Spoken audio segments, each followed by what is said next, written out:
Uzinduzi wa baraza jipya la mawaziri unakuja huku Rais Samia akianzisha tume ya uchunguzi kuchunguza machafuko yaliyotokea wakati wa uchaguzi wa Oktoba 29. Kwa sasa anaungana na Charles William, mchambuzi wa masuala ya kisiasa kutoka Dar es Salaam, Tanzania. Charles, karibu sana katika kipindi.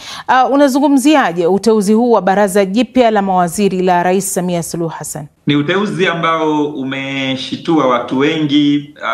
Watu wengi hawakutarajia kuona vigogo kadhaa wakiwekwa kando, hususan wale ambao walikuwa wakishikilia wizara ambazo ni nzito kwenye nchi, lakini pia wale ambao ni wakongwe ndani ya serikali kwa kipindi cha muda mrefu. Na ukitazama baraza hili la mawaziri limetangazwa pasipo kuwepo kwa naibu waziri mkuu, ambaye baadhi ya watu walikuwa wakidhani kwamba angeweza kuwa waziri mkuu kwa sababu alikuwa msaidizi wa waziri mkuu ambaye amemaliza muda wake, lakini amekuwa hayupo kabisa kwenye baraza hata kushikilia wizara. Lakini waziri wa mambo ya ndani hajajitokeza kwenye baraza hili lilotangazwa. Waziri wa afya hajaonekana katika baraza hili lilotangazwa.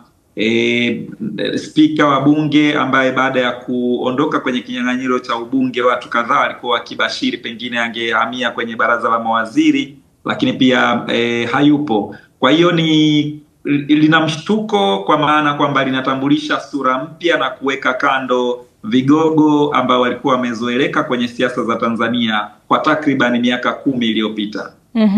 Sasa baraza hili la mawaziri limeongezwa hadi 27, ikiwemo kuanzishwa kwa wizara ya masuala ya vijana. Hii inaonyesha vipaumbele vya Samia ni vipi? Na je, hili la kuongeza wizara lilihitajika kwa sasa? Nadhani kwenye hotuba yake Rais Samia alieleza jinsi ambavyo analitazama kundi la vijana kama kundi linalohitaji kutazamwa kwa upekee. Na maana yake wizara hii ya vijana imekuwepo, lakini imekuwa kama idara tu serikalini ikiunganishwa na wizara zingine zinazoshughulikia masuala mbalimbali. Zamani kulikuwa kuna wizara ya kazi, vijana na ajira, lakini wakati fulani kulikuwa kuna wizara ya habari, utamaduni, sanaa, michezo na vijana. Na kwa wakati fulani pia kumekuwepo wizara hii ikihama kutoka kundi moja mpaka jingine.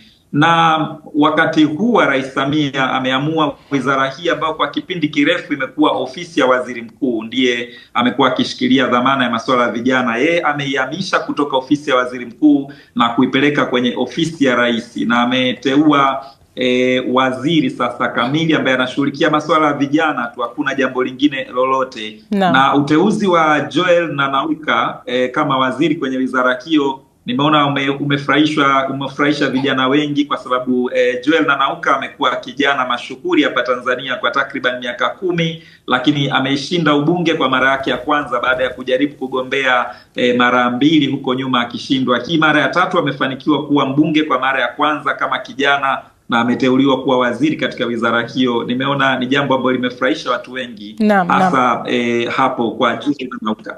Naam. Sasa tuzungumzie swala ambalo limezua mjadala mkali katika mitandao ya kijamii, uteuzi wa binti ya rais na pamoja na mkwe wake katika kujumuishwa katika baraza la mawaziri. Unaona kwamba vipi hii inaweza kuathiri vipi imani ya umma kwa serikali ya sasa inayohudumu? Kwa upande mmoja watu wanaweza kutazama kama ni upendeleo wa kindugu au wa kifamilia kwa jicho la kwanza. Wapo ambao wanakosoa na kulitazama kwa namna hiyo, na wapo ambao wanalitazama kwenye jicho la kwamba rais yoyote anapokuwepo madarakani kuteua watu ambao kwanza anawaamini, lakini cha pili anafahamu vizuri uwezo wao, lakini cha tatu kuwa anaangalia wamethibitisha kuwa na uwezo wa kazi hiyo katika kipindi cha nyuma au la. Sasa ukitazama Mohamed Mchengerwa ambaye ni mkwe wake, huyu amekuwa mbunge kabla hata ya Rais Samia kuwa makamu wa rais wa Tanzania, na kabla ya kuwa rais alishakuwa mbunge. Kwa hiyo alikuwa ndani ya bunge akiwa anaonyesha kwamba ni mwanasiasa ambaye ameweza kupambana kwenye eneo lake mpaka kufanikiwa kuwa mbunge na baadaye yeye alikuja kumjumuisha serikalini. Na Wanu Hafidh Amir ambaye ni binti yake, ni binti ambaye amekuwepo kwenye heka za siasa hapa Tanzania kwa kipindi kirefu, hata kabla ya mama yake kuwa makamu wa rais na kisha kuwa rais. Kwa hiyo hiyo passion ya kuwa kwenye uwanja wa siasa amekuwa nayo, labda ambalo watu wengi walifahamu ni kwa sababu amekuwa akifanya zaidi siasa katika ukanda wa Zanzibar. Kwa hiyo afahamiki na watu wengi kama mwanasiasa mashuhuri kwa upande wa Tanzania bara, na pengine hilo ndio mtihani atakaokuwa nao, kuthibitisha kwamba anao uwezo wa kufanya kazi bila kuonesha kwamba labda tu amebebwa. Kwa hiyo atakuwa na mtihani wa kuthibitishia umma kuhusu uwezo wake. Na tuangazie taarifa nyingine ambapo Rais wa Marekani Donald Trump ametoa wito kwa wabunge wa chama chake kupiga kura kuruhusu kutolewa kwa mafaili yote yanayomhusu mhalifu wa kingono aliyohukumiwa marehemu Jeffrey Epstein. Kubadilika kwa msimamo wake wa hivi karibuni kumefuatia mrundiko wa nyaraka kuhusu mfadhili aliyetajwa na wanachama wa Democrats, ambazo baadhi ya nyaraka hizo zinamhusisha Trump ambaye amekuwa akikana kuhusika na unyanyasaji wa kingono pamoja na biashara haramu ya ngono ya Epstein.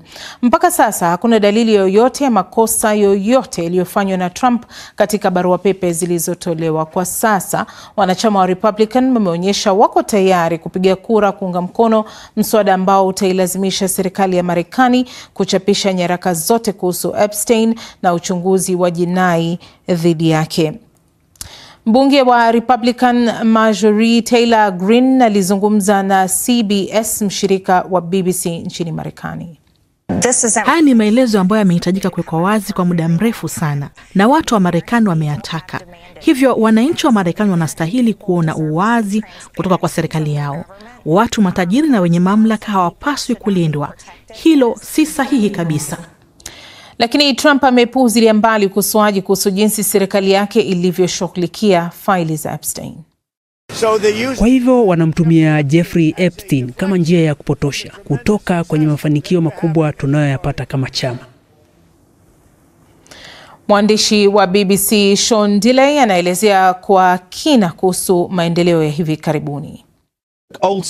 Hatimaye kuna msukumo mkubwa nyuma ya kutolewa kwa mafaili ya Jeffrey Epstein. Ni jambo ambalo Donald Trump mwenyewe alisema hana tatizo nalo. Aliliunga mkono wakati akifanya kampeni yake kwa wapiga kura wa Marekani ili mafaili hayo yatoke. Lakini kwa upande wa mchakato unaofuata kuna uwezekano wa kuwa na kura. Inaweza kufanyika mapema kama Jumanne, lakini wakati fulani katika wiki ijayo ya Baraza la Wawakilishi, ambapo wanachama wa bunge wa kike na wa kiume watapiga kura juu ya ikiwa inapaswa kujaribu kulazimisha idara ya haki za binadamu kuchapisha mafaili ya Epstein.